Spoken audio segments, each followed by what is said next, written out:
Microphone's off on this side too, right? I mean, in the sense it's not being recorded.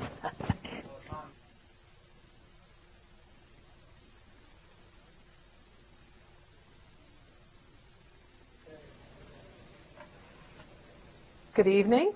Tonight we are fortunate enough to have Terry Hunt of Associated Press, the senior White House correspondent, who we were supposed to have a little earlier, but we got snowed out. We now have a very nice spring day, and we are fortunate to have Terry because he has a long view of the presidency. He's seen many different presidents, and he also knows how the Washington community works, and so he can tell us a lot about the White House press corps and covering the White House.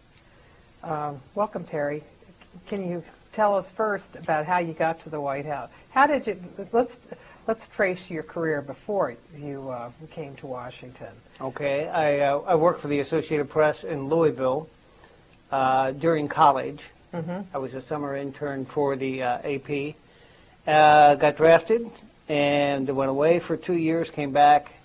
Worked for them in Louisville, transferred to Providence because I said I wanted to work in an ocean state, and so they sent me to Providence. I was there for 2.5 years, and this is while Watergate was broiling in Washington. So after about 2 years, I asked them to send me to Washington, and thankfully they did, and I came in April of 1974, and as you know, Nixon resigned in August of 74, so it was really a tumultuous time. Of course, I was the most junior person in a staff of about 120 reporters, so I did not play a key role, but I was on the sidelines, and I got to see a lot of this stuff.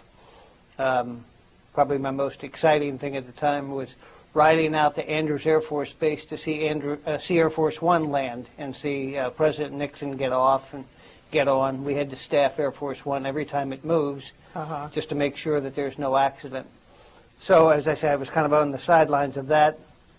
I was an editor. I worked on the desk for about 6 years to earn my stripes as a reporter. Back in those days, you had to put in a lot of time as a desk. And finally, I got to cover the United States Senate.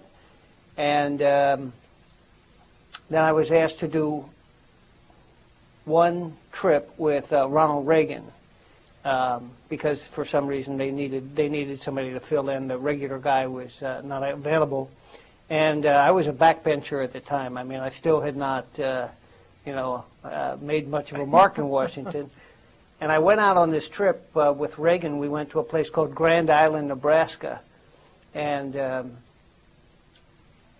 he had already made the major news of the day. And there was a late night event. He did a question and answer session with people, some little community group. And somebody asked him about how he thought that veterans were being treated, Vietnam veterans.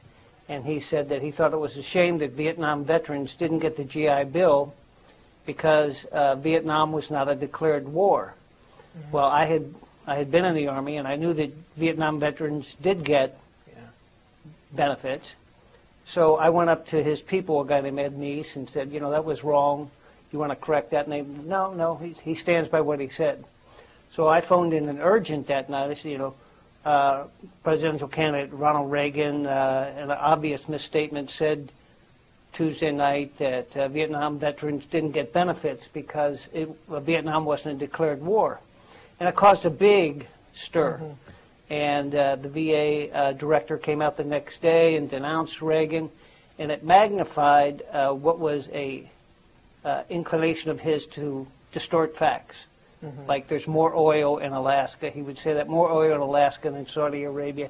He just made up things. Mm-hmm. And so this caused such a stir that I got a little bit of notice from my editors, and they said, well, he's going to go out again next week. Do you want to go with him? And I did. And I never got off the campaign trail after that. Uh-huh. And then when he won, I followed him to the White House. What was their attitude towards you, for having known that fact and brought it out? Well, I thought they were naive. They were naive in the way they treated it. I mean, they should have known that I worked for the Associated Press. And when I put something on the wire, it's going to go to 1,500 newspapers in the United States and all around the globe. So I mean, it has a big impact. It has a punch, and they underestimated that, or they thought that it wasn't that big a deal. And instead, within 2 days, Reagan had to apologize. He stood with some lieutenant general or major general at his side and said that he was wrong, but he tried to clarify it. But it became emblematic of these misstatements that he was making at the time. And I know that Newsweek or Time, one of them, did a big story about all the Reagan goofs. So it was an embarrassment for them. They were irritated with me for a while, but they got over it because there are more irritating things that happen in a campaign than just me. Yeah. When you were on the desk, what kinds of things did you do on the desk, and what sorts of things do you learn from it? Well, coming in I worked in Louisville and I worked in Providence, Rhode Island, and you come into Washington and you're not prepared for the culture here. I mean, it's so vastly different than what I was used to in Kentucky, certainly, and in Providence. In what ways? Just handling the knowing what inflation is, and editing copy, and all the economic terms that come out. The unemployment reports, the learning what all the different agencies are. You're dealing with copy that comes in from the White House, the Supreme Court, Congress, the Pentagon, every place, and it's just it's an intense learning experience. I thought it was a little bit too intense, and that it went on for so many years for me, but I couldn't get off the desk. But I think that it was helpful in that it provided you with a foundation about the way that Washington works, that you learn, how Congress works, you learn about what a conference committee is, you learn, just how the Congress interacts with presidents, a president of the same party, a president of a different party. I mean, you see these things, and you absorb this knowledge over time, and it gives you the perspective that I think is helpful when you write your own stories. Right. So when you get to the White House, you're pretty well seasoned, and an AP correspondent knows what to look for. Should. I mean, we don't bring in anybody. Nobody comes in as a new reporter. I think I was 35 when I started at the White House, and I had been in Washington for almost 10 years, a little bit less. But, it's certainly not a first assignment in Washington. You work at a couple different things. You work the desk, you work another beat. I mean, as I say, I went from a long time on the desk, and then I went to work on the Hill covering the Senate, and that lasted for 2 years. And as I say, this was just kind of a quirk that I wound up on a presidential campaign. I probably wouldn't. I asked to cover politics that year, and they said, no, not yet.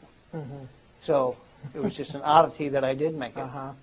Do you think that when you, say you work on the desk and you develop some specialties, particularly some understanding of economics and maybe foreign policy, that having that background, it provides you with threads so that when you come into a White House, that you can pull those threads and look at how things are done. You can look at the decision-making process, like taking a foreign policy issue and seeing who's really involved in it. Right. And, if you cover the White House, they say that, you have to be a mile wide and an inch deep. Because there are so many things. One day you're dealing with the Middle East. I mean, you're always dealing with Iraq. Now this week, White House reporters are dealing with Latin America. You have to go into these kind of a crash course in what's going on. What are the issues in Latin America? Before a trip like the president's on right now, reporters will go around to different think tanks. They have specialists who you can go talk to, and they have seminars. And I know a lot of White House reporters will go and talk to them. But you always have to, there's immigration, economics, taxes. You have to know about so many things, and you have to stay alert to what's going on, things that are happening across the river, say at the Pentagon, or could easily wind up at the White House. So you have to be attuned to all these things and things that are going on around the world. So, you pick up as much knowledge as you can. It would be, I think, I was upset that I spent so much time on the desk, but I think if I had come in to Washington and just been dumped into a reporting slot prematurely, that it would have been a disaster. I have seen that. We have done that with some specialties. We brought some people in and done that, and it hasn't worked well. It would seem that with as many different issues that there are that a White House deals with, that it would have the advantage in dealing with reporters. Well, they certainly know more than know more than we do on the issues, and they know absolutely more about what they're doing. I remember that Marlin Fitzwater, who was the press secretary to Ronald Reagan and to Bush 41, he once got angry at us because some reporter said at a briefing, well, I'll tell you what's going on in the Oval Office. He said something. And Fitzwater said, you don't know 90% of what's going on in the Oval Office.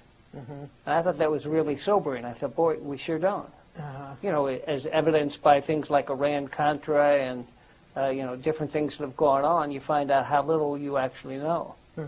Did you all ask him to improve on the percentages for you? Absolutely. Yeah, but I mean, so White Houses are steeped in secrecy, no more so than this one. I mean, this one has made an art form out of that, and it's just so difficult to get information. How do you do it? Well, you try, you work it a bunch of different ways. One is you talk to people inside the White House, but a good way to do it is you talk to interest groups outside the White House, because the White House has got a vast constituency that they have to deal with. Like, say, in a Supreme Court nomination, they talk to different conservative groups, they talk to right-to-life groups, they talk to, a bunch of different groups to make sure they kind of vet their candidates with their constituent groups. So what you want to do is you're talking to the constituent groups. You cultivate them and talk to them and see what they're hearing. Now, a lot of times, like particularly on an extremely sensitive thing like a Supreme Court nomination, they might not have the absolute word. If one of them told me, it's this person, I wouldn't go to the wire with that. In fact, that happened the day that John Roberts was nominated. People were saying, different interest groups were saying it was X or Y, and it turned out not to be. But that's where you collect the string that you're talking about. You get information, and then you take that and you go to the White House, or you go to the people that you talk to in the White House, and you bounce stuff out off of them. I can't think of, hardly ever does it work that you just call up somebody and say, hi, can you tell me something? I mean, just randomly. You have to bring something. It's like, I'm hearing that X is happening. I'm hearing that Y is happening. Or we've been told that by people on the Hill that the president's going to do this. And then you've got some negotiating room. You've got a little bit of leverage, a little something to deal with. But when you come empty-handed, you don't have much. What would they typically say if you say, I'm hearing that well, I don't know, I'm hearing that that Wilson, that Joseph Wilson has a wife who's in the CIA. Well, that's kind of, they might say, let me hold on, Carl wants to talk to you. Or let me put Scooter on the line. Yeah. I think they would now hang up. Yeah, exactly. It depends. I mean, it depends upon the sensitivity of the information. If you have something, and they know that you're pursuing a story, that you've got some stuff, they have to assume that you're going to continue along that line of thought. Somewhere, many times they'll try to be helpful, up to the point that they want to be helpful. I mean, they have boundaries and limits of what they want to give out, and they're very disciplined. They're very, they've got their talking points, and sometimes they'll talk up to that and maybe go an inch further. But, it's no guarantee of success. But if you don't have anything, chances are you're not going to be you're not going to get anything. Uh-huh. Well, they say, if you say, we are going to publish X. And That's a trick. That's an old trick. Right? And then they say, well, you'd be making a mistake if you do that. Would a press secretary be the most likely person that you could go to for that kind of thing, where will warn you off of something? That's, that is such kind of a well-known device that some people, sometimes they'll do it, but if it's something that they don't want to play on, they'll say, look, you're gonna have to make your own decisions. There are ways out of that. They can say, you're going to have to make your own decision, or I'm not going to take responsibility for that. I mean, I've tried that, and there are many tricks like that. But we're about to put this on the wire. I've got two sources. Sometimes it works, but with this crowd, because they're so tough, they're more inclined to say, well, you're going to have to do that on your own. Scott was talking, McClellan. Scott McClellan, when he was when he was press secretary, was talking about some of the ways they gave out information, and he said that sometimes what they would do was they would give Associated Press a story, because especially if it's going to be a story that's, I think, a bad story, that that you all are going to give the most objective view, but also it's going to be short so that you can't put a lot of other things in it. So you can have some commentary from other people, but it's not going to be, say, as long as the Washington Post story might be. And that once that story comes out, say the Washington Post runs it, and if they run it, then they're less likely to do a story on their own on it. Now, would you say that's true? Well, I don't. The benefit to a White House of giving a story to the AP is that it equalizes it. It gives it to everybody at the same time. It doesn't give an advantage to, say, the New York Times, the Washington Post. If you've got a story that you want to get out, we get it to 1,500 newspapers, every radio and television station in the United States. It goes up on every major website, 500 news websites or news-connected websites. We're the primary news source for Yahoo, AOL, MSNBC. So when we send a bulletin or a news alert, something like that, everybody sees it immediately. So if they have something they want to get out, like on I don't want to go into anything particular, but if they want to get anything out, I encourage them to come to us, because there's nobody who has a broader reach, a faster reach than the AP. So, in terms of papers, don't like to follow another news organization. So if they do give it to us, and the Post is running it or the New York Times is running, there probably is less likelihood of a follow-up. Because it's already been out there, so that maybe that figures into there. If you look at Lanny Wiles wrote a whole book on strategy that the Clintonites used. Lanny Davis. Lanny Davis. On the strategic methods of leaking and different things that they would do to diffuse if they knew that. Like today, they knew that material was going to be released about the firing of the prosecutors and the White House involvement in it.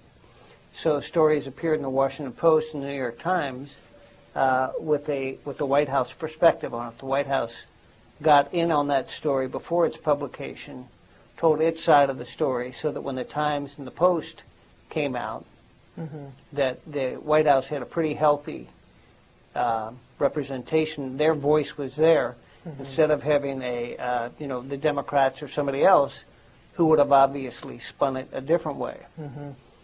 Yeah. I mean, when we were not involved in the early part of the discussion of that story, but at midnight last night, our reporter who was with the president in Mexico got to Dana Perino, and she had a whole set of talking points that she was willing to talk about. In the Clinton administration, they did that with the fundraising information that they were going to be getting up on the Hill Right. that had been subpoenaed. And so they gave it all out beforehand, and by the time the hearings came about, nobody was interested in covering them. Right. They thought that that would diffuse the interest in it, or that, and that it would they would have their spin on it, rather than coming out of a opposition Congress that put its spin on it. So it's part of the strategy of, that's part of the strategy of leaking, and why you have to be careful about dealing with the way you deal with leaks. Yeah. But it seems like this is the first time they've done a Yeah. document drop that I remember. But, Right. But different party control. I was going to calls say for it. that's the big difference here. for different methods. Right. You've had the Bush administration has had a compliant Republican Congress for the first 6 years, so there's been very little oversight. You haven't seen the kinds of things that we're seeing now with the investigations and the Democrats probing into things that, and we're just in March, so who knows where this is going to go, but the administration, the White House, did not have to answer to Congress very much at all in the first 6 years. And it's only now that they're having to snap to attention and deal with the Congress. The administration has talked from time to time about the importance of the new media and how the old media is just going by the boards. In fact, Karl Rove gave a speech at Texas State University, I guess a couple of weeks ago, in which he was talking about the new media and I guess they had visions of newspaper bureaus kind of going out of business. While there's a lot of attention on local press, and say on local press and blogs and other things, it seems that blogs get their information from sources such as Associated Press and from the newspapers. And if you look at the local level, they're carrying your stories. For example, when the president issued his energy proposal early in his administration, I happened to be in College Station, Texas, and I read the story about the energy proposal in the College Station Eagle, and you were the author of the story. Good. Good to hear. This week, or last week, when the Libby conviction came down, I was in Texas and read the Dallas Morning News, the Houston Chronicle, and the Austin Statesman, and all of them ran the New York Times story. Oh, I'm sorry to hear that. Yeah, well, sorry, but it's local really isn't local, and what do you think about that? That approach that the new media beats out the old. Well, I thought that one of the most interesting things was when Hillary Clinton announced her presidency. She didn't come out and hold a news conference. She announced her candidacy on the internet, which was unthinkable, 4 years ago. And did she follow it up by walking outside of her house and having a news conference then? No. She did nothing that day. Everything was hung. It was a Saturday, too, wasn't it? Yeah, and everything was hung on her internet appearance. And John Edwards prematurely announced his candidacy on the internet. He was supposed to have a news conference, say on a Friday, but instead they inadvertently put up their website that had it. So the internet is playing a huge role in the transmission of information.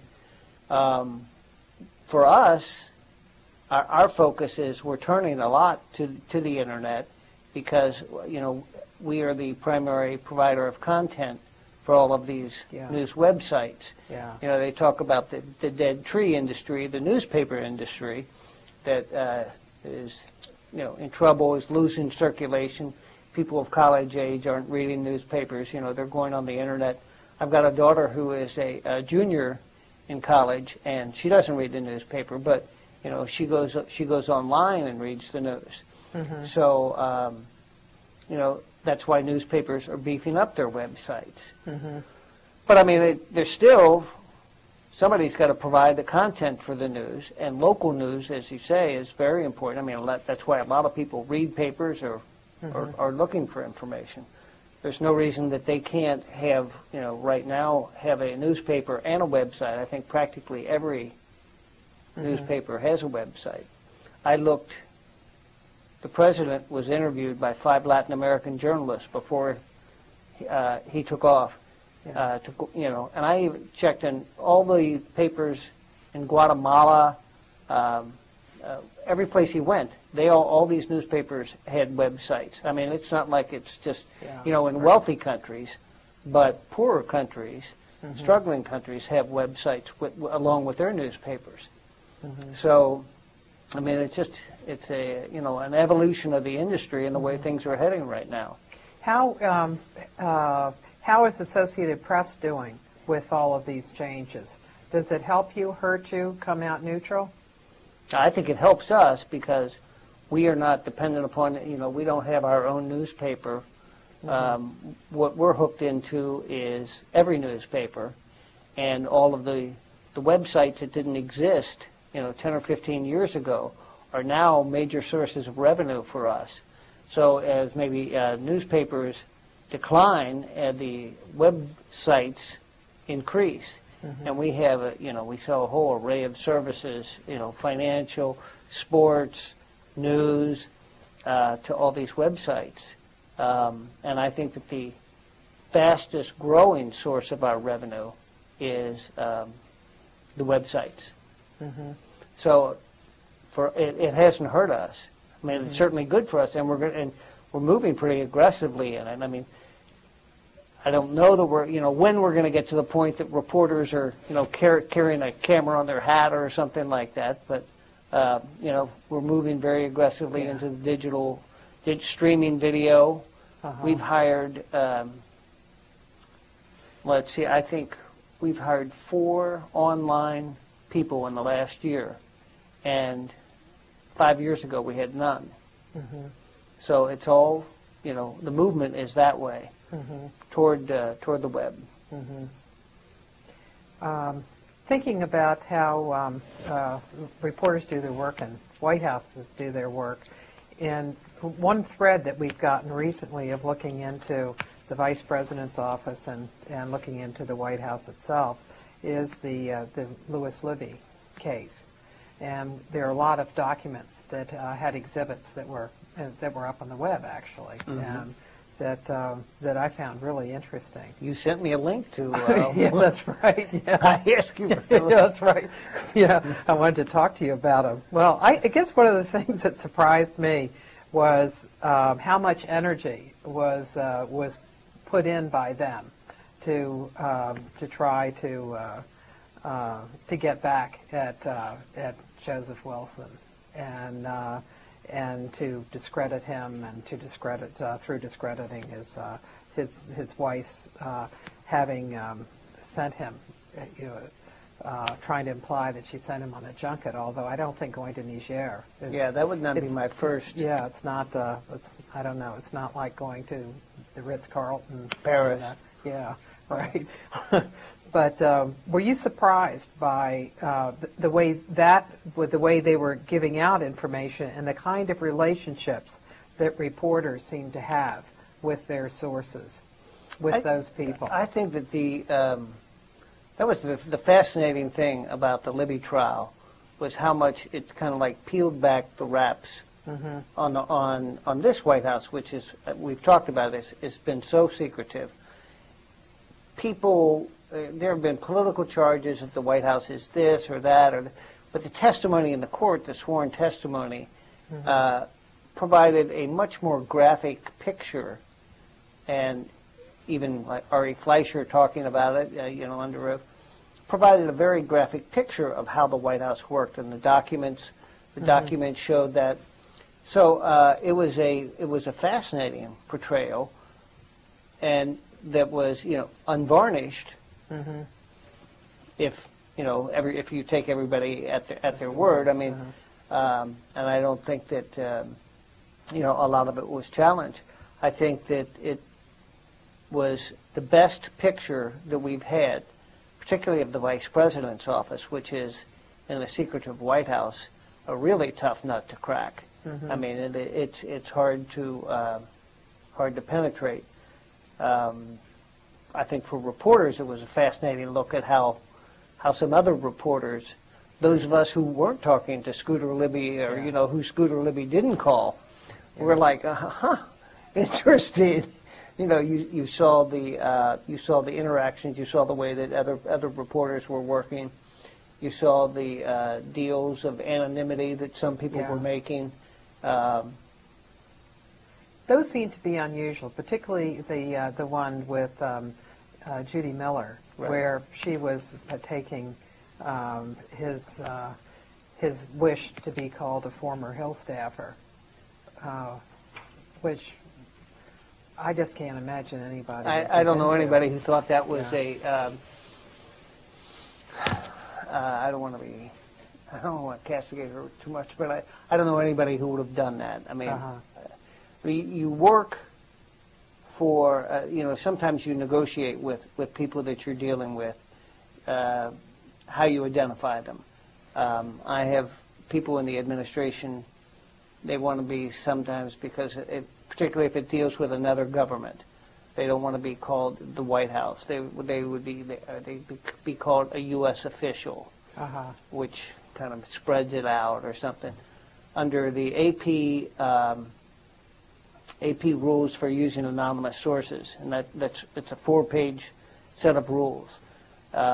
You have to identify as closely as you can, and you have to be conscious all the time of these rules. You have to identify as closely as you can what kind of work this person does or something. So a U.S. official would be rare. I mean, our use of that term. But you have to negotiate sometimes because of the delicacy of stories. The ground rules. I would have never done anything that was misleading. I mean, that's the one that you're talking about, a former Hill staffer, was it? Yeah, former Hill I mean, that is technically right, but just patently wrong. What kind of rules are there on anonymous sources? I happen to bring them along here. I could. Let's see. The 4 basic rules are may be used only if the material is information and not opinion or speculation, and is vital to the news report. The information is not available except under the conditions of anonymity imposed by the source. The source is reliable and in a position to have accurate information. And then it goes on to say that reporters who intend to use material from anonymous sources must get approval from their news managers before sending the story to the desk. And before a news manager gives the approval to send a story to the desk, that you have to discuss with them. You have to reveal the source to your news editor. So it's not like you can be the only person who knows. You have to talk with your news editor about who this person is, why they know this, why they're in a position to know this. And because on some stories that you're going to put out, under urgent condition, there are people who think they have information. I mean, like when I'll go back to an example that burns in my memory. I think it was Howard Baker stood up on the Senate floor when there was an attempt on President Reagan's life in 1981, and Jim Brady, the press secretary, was shot in the head. And he got up on the floor of the Senate and said that Jim Brady had died. And it was because he had heard it either in the cloakroom or he heard it on a cable news or something. And so people were wanting to send urgents or a bulletin that Jim Brady had died, when obviously he did not. So you have to know that's a case where somebody was on the record. So you just imagine dealing with people in the background. You have to know, how do you know this? I mean, if it's something of importance, how do you know it? How do I know that you know it? I had that when Ronald Reagan died. I was driving through Rock Creek Park, and I got a call from a guy that I'd been working with on this for a long time. And he called me, and because going through Rock Creek Park, my cell phone died. So I dash out of Rock Creek Park, and and I get him, and he says, "Okay, you can go with it. He's died." I said, "You're sure?" He said, "Yep, pretty sure." Pretty I sure? said, "Pretty sure?" Right? It's like, hey, this is in fact, I said, this is a career ender if I'm wrong on this. Maybe a little overstatement, but it's I regard it that seriously. And he said, "Well, let me make a phone call, and I'll call you back." He called some people, and actually what had happened, there were a bunch of old Reagan people who had worked for the Reagan administration as advance team. They had been summoned earlier in the week, secretly, out to California to prepare for the Reagan funeral. And there were people, these are the people that he was talking to. And one of them had told him. So he called them, said, "I've got, I have to absolutely write as a right." And he said, "Yeah, it's right." So he called me back, and he says, "Okay, it's right." So I called the desk, and I said, "Okay, I've got this bulletin." And they said, "ABC just ran it like 30 seconds ago." So I was like, a minute late. 30 seconds. No, yeah, but by the time you go on the bulletin, it gets to the wire and everything. So I felt bad about being late on the one hand, and I think, I've agonized a lot about whether I should have trusted the guy when he first called, because he's a reputable person. But when he said, yeah, I'm pretty sure, it was like, whoa, big slap. Yeah. So, I think I had to stop and say, check. Right. When you're preparing for a press conference, say the president's going to have a press conference, and he often will call on you as the first question. How do you put together your questions? And also when you're doing short question and answer sessions, Oval Office, when he talks to a pool. Tell us about the whole process that you go through in deciding what you're going to ask and who you talk to. Well, it's not a whimsical thing about going in and asking the president a question anytime. What we're looking for is an answer from him that will drive a story. That will be we're looking for something that is a compelling question, I guess is the easiest way. Whatever is, you look at what's in the news and what is the most, sometimes it's the most, I think it's probably the most obvious question. What is on people's mind? And what is it that people are wondering about? Which way is the president going to go on this? Or, there's been this terrible crisis, or, Iraq is blowing up. What's he going to do? So what we're trying to do is go in there and get a clear start to a news conference, a newsy, hard news start to it. And we do the same. I mean, it's exactly the same thing that we do whenever you go into the Oval Office, or any time that there's an opportunity, anytime there's a possibility that there's going to be a question, we have a discussion. And we'll discuss it among the four of us who work for the AP at the White House. And on a big news conference, I'll talk to the bureau chief. What's on your mind? What do you see out there? Because there are other people who have responsibility for the Hill or the Pentagon, and you don't have your eyes on everything. And I'll frequently ask our State Department, hey, if you had a shot at Bush, what would you ask him today? And and you kind of play with all these different ideas, and then you come up with something.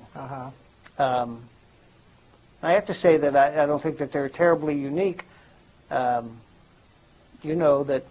the people who work around the president's staff, they try to anticipate every question that reporters are going to ask, and they're pretty good at it. I mean, they're as good at figuring out what we're going to ask as we are, and trying to figure out what a good, tough question is, because they don't want the president to be unprepared for a news conference. That's true, but that they vary greatly. The last two presidents vary greatly in how they prepared for a news conference. That Clinton did a lot more preparation than it appears that Bush does, for one. Oh, and you talk about in preparation, when Ronald Reagan would have a news conference, that would go on for like a week or two. I mean, they would make a decision that President Reagan would have a news conference in 10 days or something, and then the White House would send out queries to all the major agencies, say the president's going to have a news conference, what might come up in your area, and what would he say in response. So they would draft a whole series of position papers that would start out with a question. They would boil those down. They sent them to Reagan. He would study them for a few days, and then they would have rehearsals. They would have he would do maybe 3 rehearsals for a news conference. Yeah, because he took 2 days. It looks like on his schedule that he took 2 days out before press conference just to do the rehearsals and things. To do that stuff, but the actual work involved in it was much longer than that. Right. Yeah. And I think that Bush 41 was more comfortable with news conferences. He came out into the briefing room, as you know, and he was a lot more frequent with news conferences. But also, and maybe you've discussed this in your class, the stakes seemed to be higher back in the Reagan administration because they were practically all primetime news conferences. Yeah. And they were really high stakes news conferences. It was a time when you had 3 channels. You didn't have 200 channels that people were looking at. So if anybody was watching television that night, you were watching a presidential news conference. Right. And I don't know what the numbers were, 60 million, 80 million. I mean, it was very daunting to be at a presidential news conference. I mean, to ask a question because America's looking at you. So it was a big production. Much less so now. Would you have papers from around the country, knowing that there was going to be a news conference then or now, ask you about asking a question? Could you ask him about this? Or do they do that on a regular basis just to get information? Do they ever ask you to ask the White House about something or other, one of your clients? Very rarely. I don't think that would probably be, I don't know, in fact, Martha, I don't know that that's ever happened. You have interest groups that do that, and you have citizens who do that. Yeah. Particularly people, I remember people who are unemployed, and why don't you ask the president why won't he help people who are out of work, or my unemployment benefits, why won't they extend the unemployment benefits? Ask him about that. That would be a big favor for me. Or the Democrats, particularly in the Bush administration, would put out a list of 5 questions for Bush, which almost kills those 5 questions because all of a sudden they're tainted. I mean, no reporter that I know could get up and ask those 5 questions since you look like then you're the mouthpiece for the Democratic Party. Would that come from interest groups? Yeah. No, interest groups will send you questions. Political parties, you'll get in the email, I'll bet twice a week, I don't know, maybe more, something about ask Bush this, or Bush should answer this. And everybody has these opposition research groups now. People who spend a lot of hours, and they have a whole staff that just looks into things trying to find out something that could put the president on the spot. So, I mean, there are people, but I don't think I've ever had one of the newspapers that takes the AP or radio or television station say, would you ask? Because, I mean, I think they know, thanks for the suggestion. Yeah. What is the use for you of a news conference now, as opposed to during the Reagan years? Well, it's the same as it is any time. I mean, a news conference is kind of a decision-forcing event. It puts the president on record about X or whatever you want to ask him about. You are making him commit. You're making him say, here's what we're going to do, or here's what our position is. things that are ambiguous or uncertain, or you just want to know what direction he's going in. It makes it brings things to a conclusion sometimes. I mean, he can evade a question as easily as if he wants to, he can sidestep stuff. But that's what I see the value in, is the president making a declarative statement about something that's uncertain, clearing something up or taking a position on something. That's where I think it it puts the administration on record as, here's where we stand. In the press conference after the election, when the president announced that Rumsfeld was leaving, that it turned out that you and Steve Holland had an interview. It was Dick Kyle? I guess Dick Kyle was there, right? They're of Reuters and Bloomberg. You all had met with him before the election, and you had asked him about Rumsfeld and whether Rumsfeld was going to stay to the end. Right. And what was his response? I said, we were in the Oval Office. I think Dan Bartlett, the president's counselor, was the only other person there. And just because so much, the Iraq War had gone so badly. And people have said from time to time, do you have confidence in Rumsfeld? And it was always yes. So I asked him, do you want Rumsfeld and Cheney to stay in your administration until the end? And he did he kind of evaded it with, they're doing a great job. And I said, but do you want them to stay until the end? And he said, yes, I do. That's it. And and then Steve Holland followed up and said, let me just make sure I understand what you, just pin him down a little bit more. He said, right. Rumsfeld, you want him to stay until the end? And Bush said yes. Unbeknownst to us, and we all went out and filed urgents that said Bush wants Rumsfeld to stay until the end of his administration. Bush gave I think I wrote that, Bush gave a job guarantee to Rumsfeld, one of the most, controversial people in his administration or something. And then a week or 10 days later, he announces that he's not firing Rumsfeld. He's Rumsfeld leaving by agreement, and they've been talking about it for months. And his when you asked about it, he said that he had given the misinformation because he wanted to go on to another question. Well, I don't think he called it misinformation. He said, I couldn't answer the question because it was right before the election, and, it could skew, I didn't want to do something that would influence the election, which I was surprised at his answer, because presidents, Bush included, are so skillful at evading questions or brushing them aside or doing something. This was an unusual case in which he said something knowing that it was misleading, that it was not a candid answer. It was a surprise to me to see him operate that way.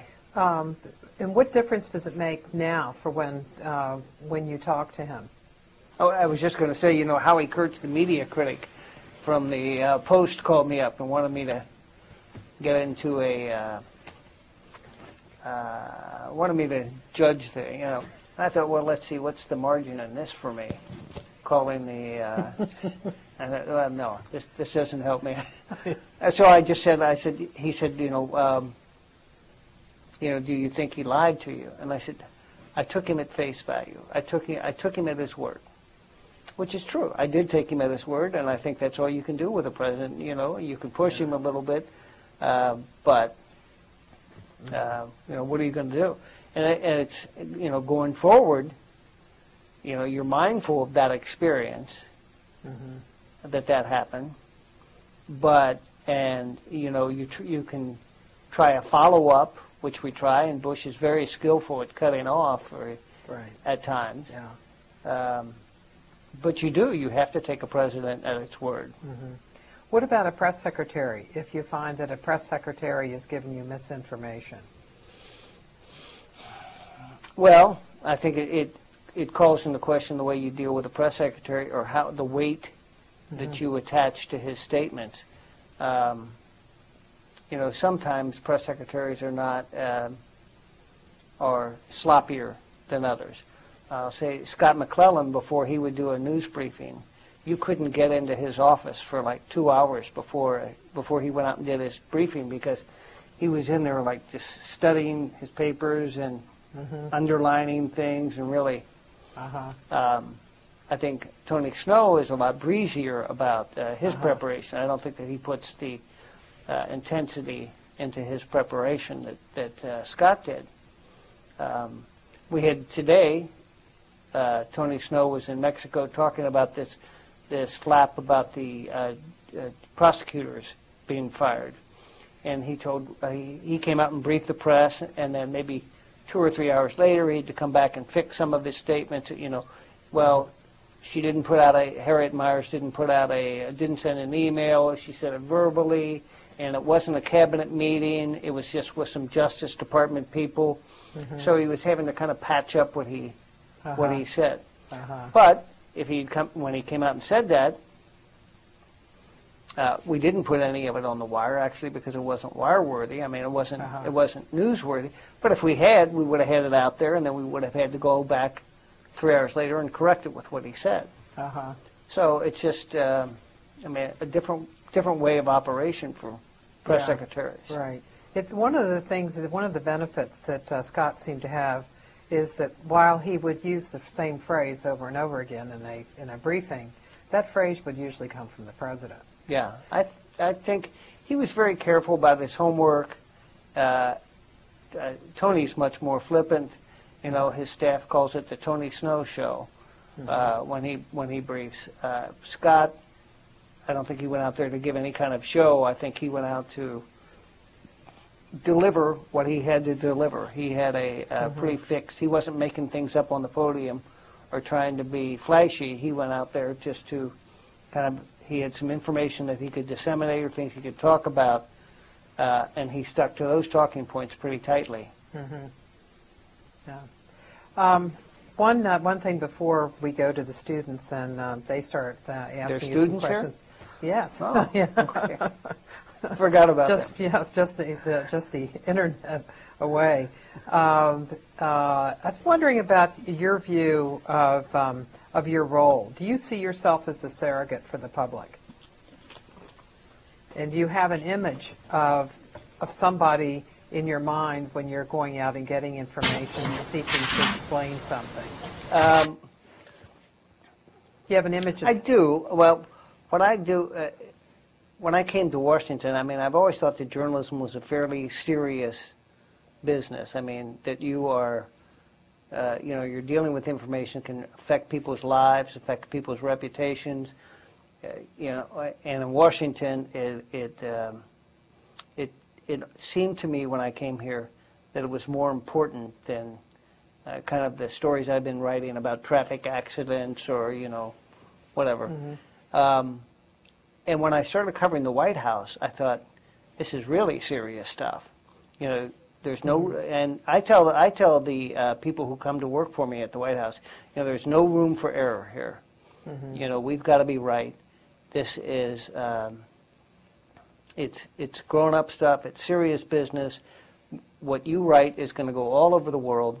It's got, you know, wide impact, and you have to be first, and you have to be smart, and you have to be right, and you have to write it to the front page. You know, you have to write your way into newspapers because there's so much competition for space now. So, do you think of yourself? I think of ourselves as kind of a reader's advocate. What do you want to know? You know, what is it about Washington? How important is this stuff? You know, you don't want to write rambling stories about things that nobody cares about. You want to, you know, we're dealing with important subjects. We're covering an important beat, one of the most important beats. It's one of the most competitive beats, I think, anywhere. So, you know, you put all those things together, and it adds to a big weight on what you do. But I think that we feel that I think all White House reporters feel this way, that you're doing stuff that you're writing a significant story that's going to attract a lot of attention. So you have to be careful, and you have to you just try to keep these things in your mind as you go about your business. Mm-hmm. Okay. Yeah. Thank you. Let's take some questions from the students.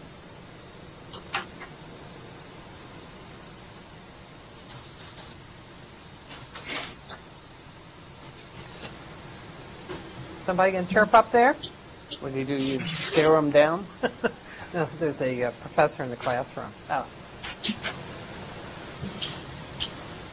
wonder if the thing's not working. Do you read any blogs? I read several blogs. I don't read a lot of blogs. I read a couple of media blogs to find out what's going on in my industry. I don't read political blogs because I read newspapers to give me a pretty good perspective on what's going on. I think of the blogs that I see are mostly things that I'm interested in. It's not things to enhance, to go further into politics or White House coverage. Would it be things like policy, like economics, some economic blogs, or? Oh no, I'm not that deep. No, that's no.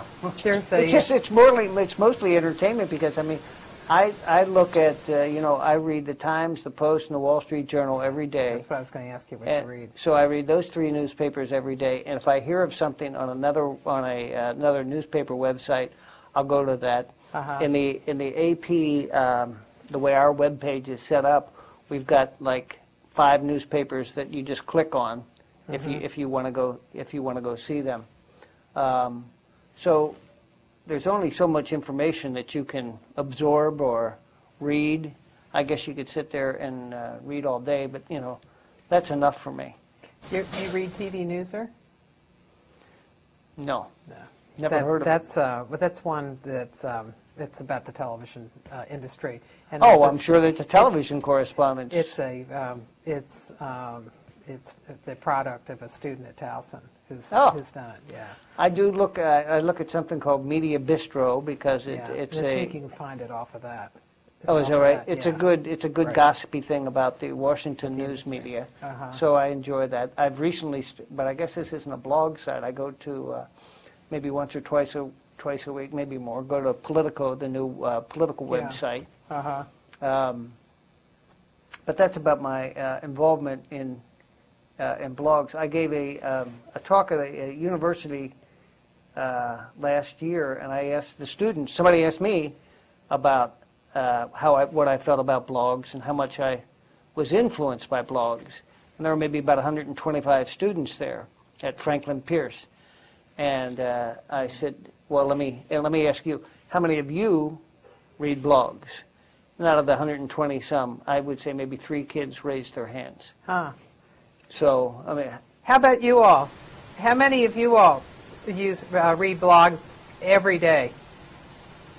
And then tell me, because I can't see too well, what percentage of you are reading it? None. 0. What was the answer? 0. Is that right?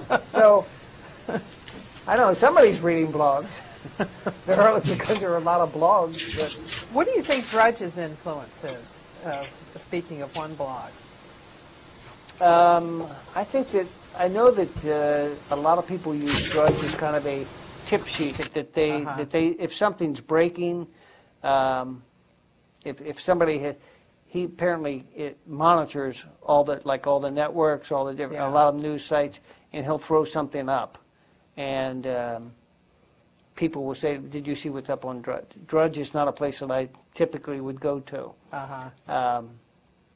What Drudge is most famous for now is breaking embargoes on on embargoed presidential speeches, like the State of the Union speech and the president's speech about Iraq on January 10th.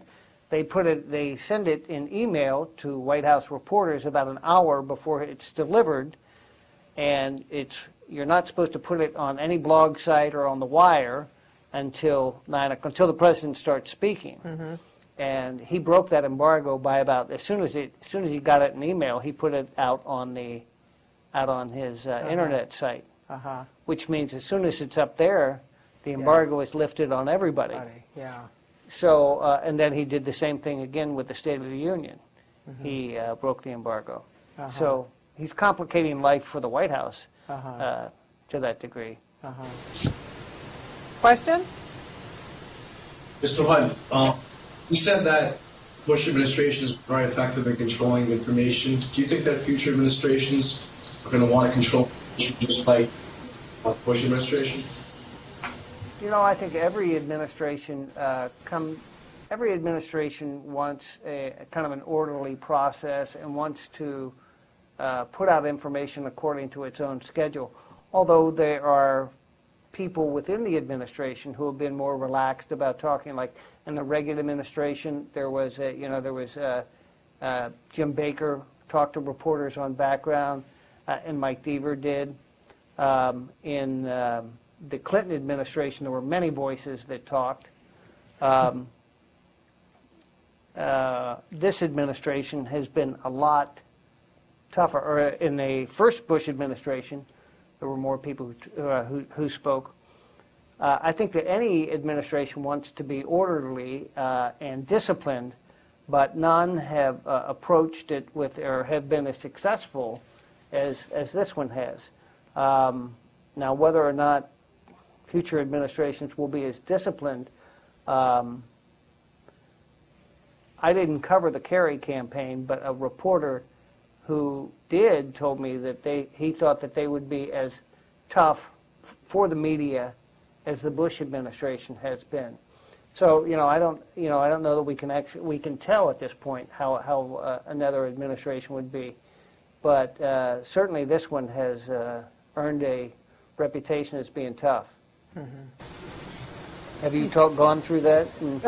Well, Dan has spoken a couple of times with students.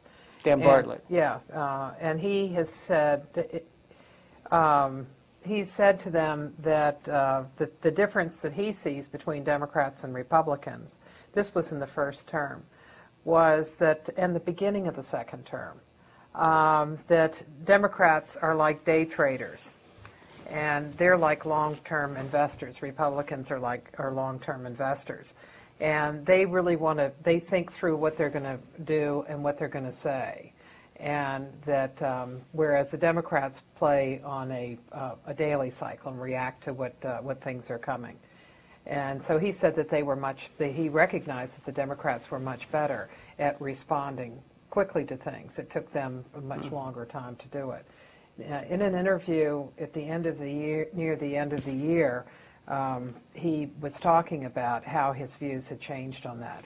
He brought up the subject and said that he really thinks it has to be a hybrid, that you can't just talk about those things that you want to talk about, and that you do have to respond. Well, I think you saw the responsiveness today in Mexico, where there is this, the president has his own agenda down in Latin America, where it has been completely overshadowed today about this flap about the firing of the prosecutors. And so they schedule all of a sudden a televised briefing with Dan Bartlett at 4 o'clock, and he comes out and starts talking about the president's agenda in Latin America, knowing that every question that follows is going to be either about the fired prosecutors or about what Pete Pace, the chairman of the Joint Chiefs, said about gays in the military. So, I mean, everything was completely off topic, but they know that they had to deal with all of these issues to diffuse them as much as they can. Because they don't control the message as much as they used to with a Democratic-controlled Congress. With a Republican Congress, they were able to control the message pretty effectively. But now, there's another big voice in Washington. Do you think in a way that having that kind of control is be careful what you wish for? that yes, you get to talk about what you want to, but at the same time, you don't listen and you don't hear things that are going to be important to your administration, problems that are out there that that if you were a little more open, you would find out about and you could catch at an earlier stage. I think the Democrats would say that they were there for 6 years, trying, knocking on the door, trying to be heard, but didn't find much of a willing ear. I think it's obviously it's better to have a bunch of voices. That's what it's what we try to do in stories. You just don't want to have a singular. Right. Here's what the president said. You try to have give some perspective with the different voices. But there's the anti-war movement, or there's the Democrats, or there's the here's what the international community thinks about this. Yeah. So that it's not so one-sided. Mm-hmm. One thing that I wanted to ask you that It's supposed to be their turn. Just let me get this one in. Okay. And that is when you do off-the-record sessions, or let's say reporters do off-the-record sessions. If there were. Yeah, if there were such a thing as off-the-record sessions with the president, what are the value of those sessions? What do you find, say, for example, on recent presidents? How are they different in those sessions than they are, say, in a press conference? They say things that they don't say in a press conference. Mm-hmm. But it's if you play by the rules, it's frustrating because a president will say something in a off-the-record session that is, nominally what it's intended to do is show you the reporter, what the president's like and what he's really thinking. But if you're constrained and you can't do anything with it, it's frustrating. Mm-hmm. I've had a president tell me that I'll tell you this, but if you ask me this at a press conference, I'll fluff you on it. Mm-hmm. That I wouldn't give you this kind of answer. I'll give you a different kind of answer. Mm-hmm.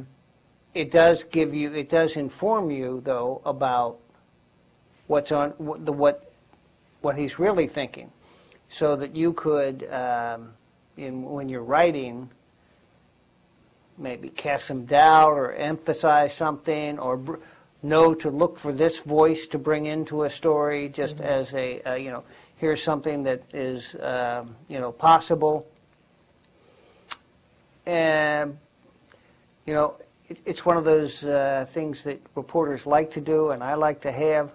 But at the same time, you're so constrained by, if you play by the rules, and, I think it's important to do that if you're going to do this, if you're going to have an off-the-record session with the president. I've been in situations where reporters wouldn't go in and talk to wouldn't do an off-the-record session with the president, just because they felt that it compromised them. Yeah. But having said that, I've always had in the back of my mind that if I were in a off-the-record session with the president and he said something that was so compelling or so outrageous or something, you have to say, stop. Either you've got to put that on the record, or I'm going to leave, or mm-hmm. I can't because I'm going to have to develop mm-hmm. this story. Uh-huh. And every one that I've been in, I've always tried to get some of it. Mm-hmm. Would you mind if we went back and that thing you said about, so-and-so, would you put that on the record? Or, mm-hmm. At least as an administration official? Because if it's really off the record, it's off the record, which means you can't use it at all. Yeah. Can you use it to try to go get somebody else to say it? Well, see, that's the same kind of... That's the same kind of cheating that, no. I mean, you shouldn't. Oh, okay. But there might be some way. Everything, it's the whole, the integrity of, all you have is your integrity and your reputation and dealing with them and dealing with the public. So, you don't want to jeopardize that. William Price, who was an early correspondent at the White House in the 19th century. I was going to say, I don't think I go back that far. Yeah. But he talked about during the Theodore Roosevelt administration, where they had regular, or a few of them had regular access to the president, and it was off the record. And if you were to break the rules, you would be in deep trouble, and you wouldn't be asked to come to any sessions again. So he said that he was in a terrible position because he could get information from somewhere else, and somebody may have given him something. Oh, well, then you shouldn't, then I wouldn't feel bound by it. And he still couldn't use it Well. because he said he couldn't risk having Roosevelt think that he had gotten it, from him and had used it. So he found that he couldn't use it. You have to tell people that you're dealing with, particularly when you're dickering about news or negotiating about news, that we've got other reporters who are pursuing this story, and I'm bound by these rules. But if they get it from a Hill source or they get it somewhere else, we're not going to hold it up. Mm-hmm. They have their own thing. Mm-hmm. Talking about previous presidents, I read this book by a predecessor of mine, a guy named Frank Cormier, who covered Lyndon Johnson, and he talked about being on the plane when Johnson came back. And at that time, everything that was said on Air Force One was off the record. And Johnson was trying to curry favor with these reporters, and he was saying that, I want you all to be invested in my administration. I want you to be invested in my success. If I'm successful, you'll be successful. I'll tell you things I won't tell my cabinet. I'll tell you everything. I'll lay it out on the line with you. I'll just, if you'll play ball with me, I'll play ball with you, and, I'll give you great stories, but you have to be committed to, to the success. And he said, and, you can report anything. He said, now, I may wander into a strange bedroom every now and then, and you can't report that. But, practically everything else. Uh-huh. And this is in Frank Cormier's book about Lyndon Johnson talking to him that way, and the reporters demurred or wouldn't make any kind of commitment, and obviously they didn't sign on to that kind of thing. Right. But that a president would expect people to keep something like that secret, which they did on a daily basis. I mean, nobody went off and said, Johnson said. Yeah. I may wander into a strange bedroom from time to time. Cormier also had an experience with Johnson where Johnson got angry with him over a story. Right. And it wasn't a story that Cormier thought that that he couldn't understand why he'd gotten upset with it. But anyway, Johnson had made it clear that he was upset about it. It was around Christmas time. And at Christmas, the president used to give reporters, those who covered the president on a regular basis, would give them a Christmas gift. And this particular year, it was cufflinks. Did you heard about it? No, I hadn't heard that story. No, he must have been mad at him another time. Well, he gave out cufflinks to the. Oh no, it was a tie. It was a tie clasp that had the presidential seal on it, and. So he opened up his box, and his box was empty. And he laughed because he said that there was no accident. He knew that Johnson had ordered that. Well, Johnson had, in the Oval Office, he had two wire machines, the old wire tickers. Yeah. He had an AP and a UPI thing, and he would get up turn around and go back. This is before my time, but I've read about it. He would go back and read the wire, and if there was something that he didn't like, he would just pick up the phone and call Cormier or call Merriman Smith, the UPI guy, and bawl him out. Yeah, yeah. I think Cormier said that he came back. Oh yeah, yeah. Well, and there are wonderful pictures of Johnson where he's pulling the copy out, and it's not coming out the top. He's pulling it out before it comes to the top. Where he's on his knees looking at it. Another question. When President Bush reminded of the Rumsfeld question, did that change your opinion on his personal character, or did you find that he was just And since that event, have you found yourself like doubting his sincerity?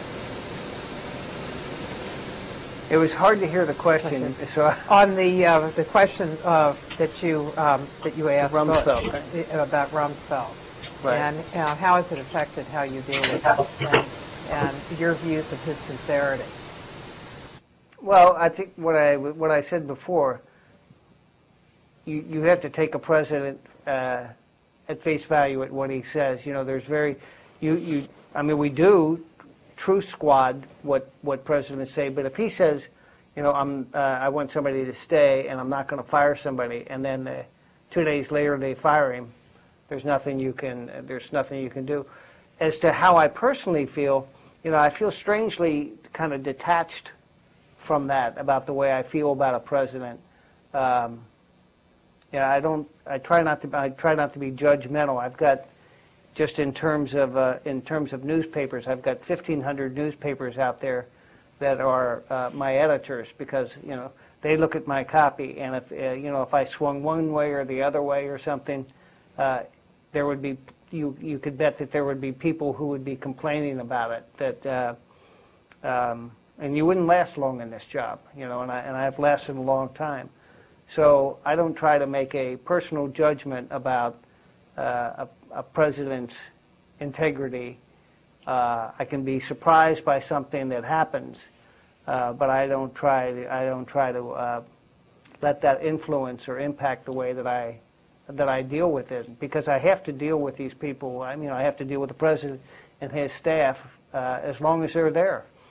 So, you know, I may talk, and I have talked to members of this administration about different things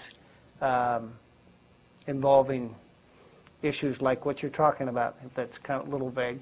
But I don't make a public display about it, and I don't, you know, I don't want it to influence what I write. Mm-hmm. Do you try to say before a president comes in, do you try to kind of get into his head, get some sense of how he thinks? Oh, sure, yeah. And how do you do that?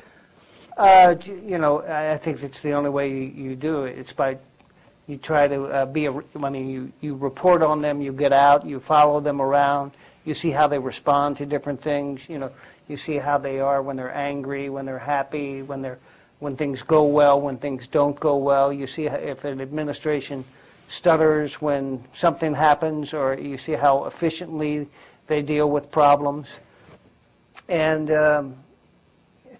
you just, you know, I'm not I don't pretend to be a shrink. I know some people are, you know, pretty good at that, but it's helpful to just try to gather as much string, color, information as you can about a president before you start covering. And the way that most of that happens is dealing with people in a campaign before they get to the White House, and then once they're in the White House, I mean, which is as you know, a huge pressure cooker. It is, because then they're dealing with real crisis in real time. You know, you see how people react, and you know that's part of your story. I mean, you don't want to have a plastic figure when you write about the president. You know, you're writing about a person, and people deal with him as a person. Bush has been remarkably effective, I think, in projecting kind of the backyard over a backyard barbecue kind of image with people that has helped him. And you know, in person, he's a likable guy. He's very, you know, he's funny. He's a lot of wisecracks and stuff. Yeah. He seems to be pretty much like that person that he projects to be, a guy who likes to talk to what he'd call real people. If you look at the way he chooses to spend his time in Washington, it certainly is not going out to parties and to gatherings, to dinners. Maybe he would go out to his sister's house or to, you know, a friend's house. But very little, very rare. He is one of the most, not antisocial, but he is not a social president. He is not. He does not go, he doesn't do the Georgetown circuit or the Embassy Row. His father used to go out to a Chinese restaurant in Northern Virginia, Peking Duck. This president hardly ever goes out. In fact, you sometimes wonder, what does he do in there all the time? He has this, not secrecy, but I mean privacy, I guess, and that people come and go all the time that we don't know about. He has people up to Camp David when he goes up there. He has friends who come in.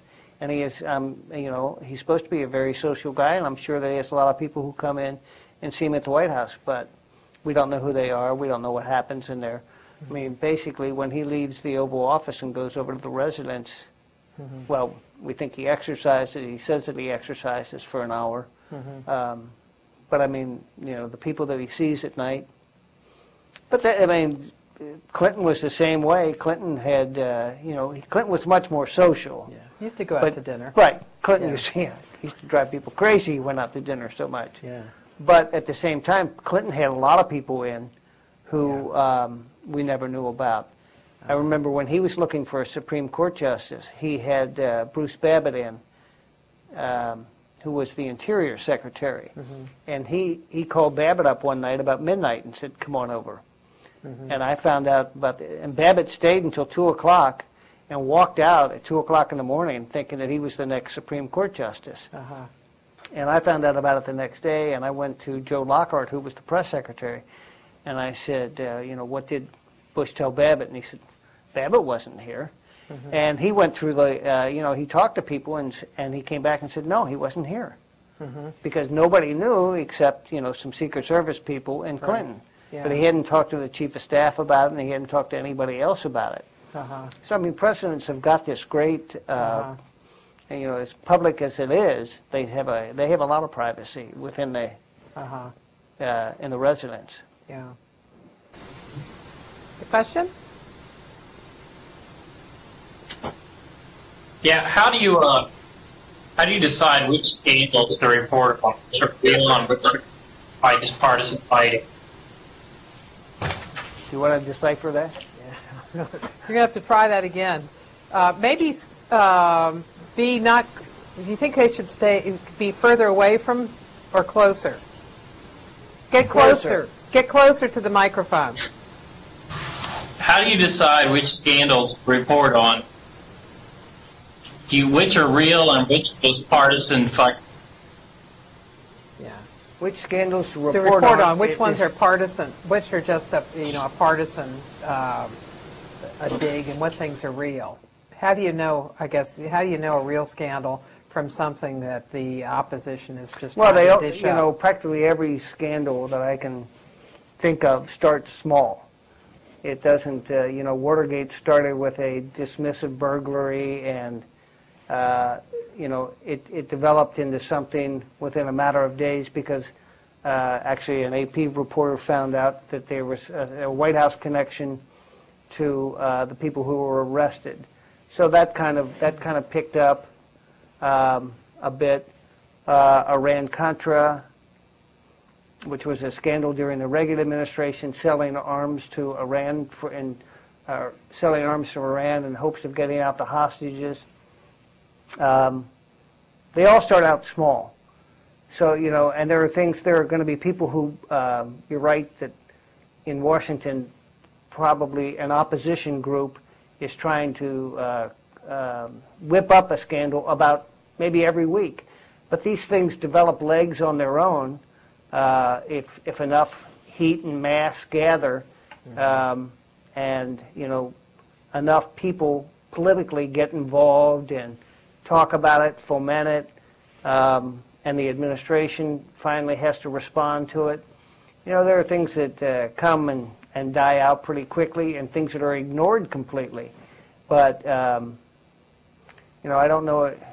But if you look at, like, Jack Abramoff, the Abramoff scandal, then there was one that really developed legs because there were just so many different people who were involved in it. Yeah, but partisans will try to make a scandal or a case out of anything, and it's hard to give definition to what makes a real scandal. I mean, I think there are a lot of things that don't rise to a big scandal. We're pretty sparing in the use of the word scandal, because as you might suggest, there are a lot of things that people want to make into scandals and really aren't.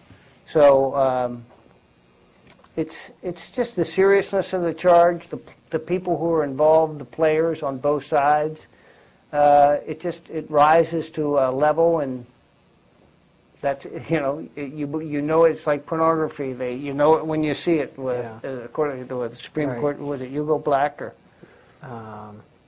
It was Potter Stewart. Potter Stewart. Okay. Yeah. But say in Abramoff, there were a lot of people that were being investigated for prosecution. Federal investigations help. Jail time helps. Give definition to a scandal. Yeah, and then they're high up. Yeah. And they're members of Congress and then members of the administration. Yeah, that will do it. You got something else? Let's have two more questions.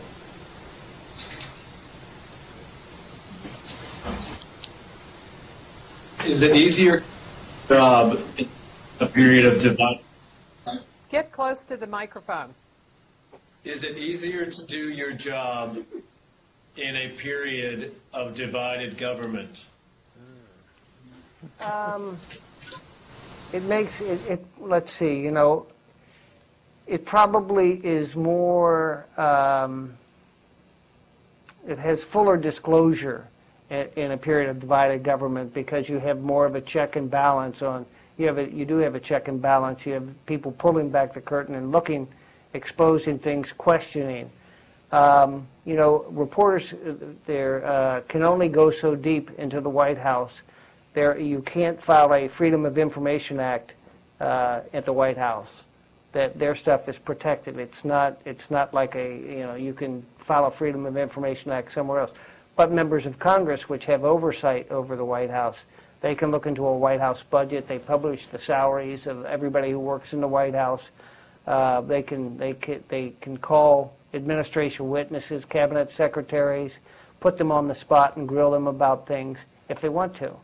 In a period of unified government, where they have, they're not as inclined to embarrass the administration, you're not going to get as much. And I think that you're seeing some of that right now in the first 3 months of this Democratic administration, that the members of Congress, the congressional committees, are calling members of the administration up and making them explain things.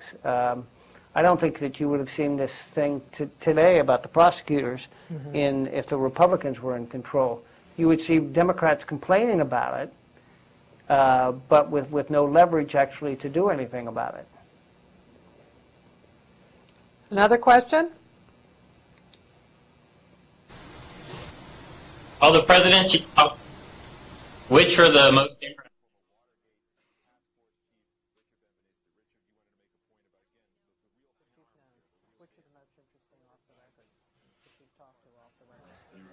Well, it's hard to measure people off the record. I mean, let me take out that piece. I mean,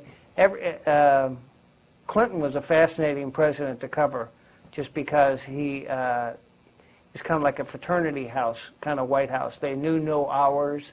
They kind of, groggily got started about 9 o'clock, and then they would go until 11, 12, midnight. And when the president was traveling, you were up until 2 o'clock or anything. And as you saw, he was quite a character. I mean, he was a policy wonk. He was he's a very smart guy. He was a riveting speaker. Reagan, as a former Hollywood actor, could mesmerize crowds. He was he could bring people to tears. He was a great, this is trite, great communicator. This president, because he's got a war going on, he's got 2 wars going on, demands a lot of attention, gets a lot of attention. He's very aggressive. He's got a very muscular foreign policy. He's unlike the previous presidents that I've covered. He really doesn't seem to care too much about what world opinion or other leaders think. That he's going to go ahead and do things his way. So everybody's got kind of, and his father, Gulf War. I mean, they're all amazingly interesting characters. Books are, countless books are going to be written about every one of them. And I wouldn't want to just separate out the off the record part. You've got to take the whole picture of the people. And from my perspective, there's not a more fascinating thing in the world to do than cover the president. Mm-hmm. Okay. Thank you very much, Terry. Well, thank you, Martha. I appreciate being out. Thanks for everybody sitting there and listening to me for an hour and a half. Thank you.